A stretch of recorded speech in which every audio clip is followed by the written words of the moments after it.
যে অজু করার জন্য অজুর নিয়তটা আগে কইরা নেবেন। নিয়তটাকে আমি অপবিত্রতা থেকে পবিত্র হওয়ার জন্য অজু করতেছি, মনে থাকবে না? অজুর সময় আমি যে নাপাকি থেকে পাক হওয়ার জন্য আমি এই অজু করিতেছি, এই হলো অজুর নিয়ত। এরপরে হলো আমরা অজুর দোয়াটা, যেটা বিসমিল্লাহ সম্বলিত দোয়া, এই দোয়াটা পড়ব। বিসমিল্লাহিল আলিয়্যিল আযীম আলহামদুলিল্লাহি আলা দীনিল ইসলাম আল ইসলামু হাক্কু ওয়াল কুফরু বাতিন আল ইসলামু নূরু ওয়াল কুফরু জুলমা। এই দোয়াটা আমরা ছোটকাল থেকে পড়ে আসছি, কি ঠিক না? তো এই দোয়াটা আমরা পড়ব।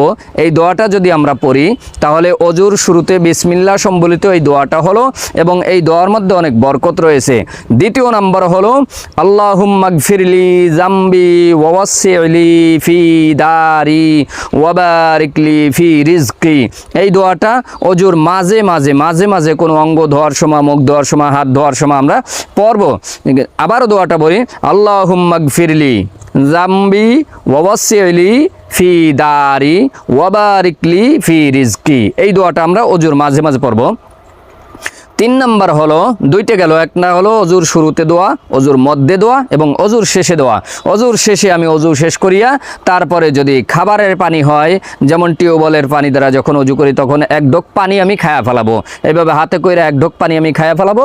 খাওয়ার পরে আমি উপরের দিক তাকাইয়া এই শাহাদাত আঙ্গুলটা উপরের দিকে উঠায়া এইভাবে করিয়া পড়ব, আশহাদু আল্লা ইলাহা ইল্লাল্লাহু ওয়াশহাদু আন্না মুহাম্মাদান আবদুহু ওয়া রাসূলুহু আল্লাহুম্মা জাআলনি মিনাত তাওয়াবিনা ওয়াজআলনি মিনাল মুতাতাহহিরিন।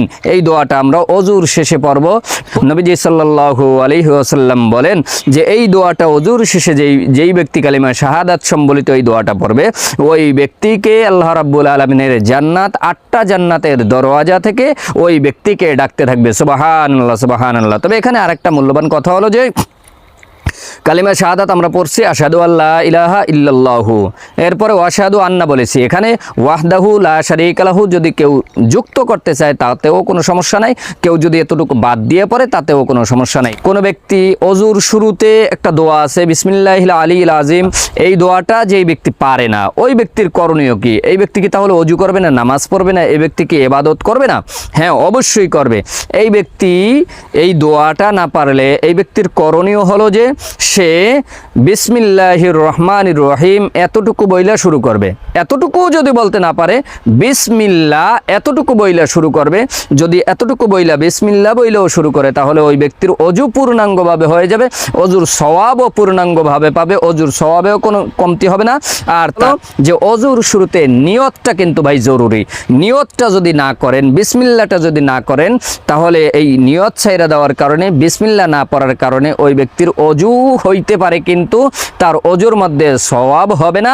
তাই এই অজুর সওয়াব পাওয়ার জন্য নিয়ত এবং বিসমিল্লাহ দুটোটাই জরুরি। তাই নিয়ত করতে হবে যে আমি অপবিত্রতা থেকে পবিত্র হওয়ার জন্য অজু করিতেছি, অথবা আমি নাপাক থেকে পাক হওয়ার জন্য অজু করিতেছি। তাহলে অজুর শুরুতে বিসমিল্লাহ এবং নিয়ত এটা দুটোটাই গুরুত্বপূর্ণ। অজুর দোয়া যদি না পারে তাহলে ওই ব্যক্তি এই অজুর শুরুতে বিসমিল্লাহ বইলা শুরু করবে এবং অজুর শেষে ওই ব্যক্তি কালিমায় শাহাদাত পড়বে, আশহাদু আল্লা ইলাহা ইল্লাল্লাহু ওয়াহদাহু লা শারীকা লাহু ওয়া আশহাদু আন্না মুহাম্মাদান আবদুহু ওয়া রাসূলুহু আল্লাহুম্মা জাআলনি মিনাত তাওয়াবিনা ওয়াজআলনি মিনাল মুতাতাহহিরিন। এই দোয়াটা অজুর শেষে উপরের দিকে এভাবে তাকায়া হাত উঠায়া তারপরে এই দোয়াটা পড়বে। এই দোয়াটা যদি বান্দা পড়ে তাহলে আল্লাহ রাব্বুল আলামিনের জান্নাত, 8টি জান্নাতের দরজা থেকে ওই বান্দার জন্য ডাকতে থাকবে, সুবহানাল্লাহ সুবহানাল্লাহ। আল্লাহ রাব্বুল আলামিন আমাদেরকে এই গুরুত্বপূর্ণ আমলটা করবার তৌফিক দান করুন বলে আমিন। আসসালামু আলাইকুম ওয়া রাহমাতুল্লাহি ওয়া বারাকাতুহু।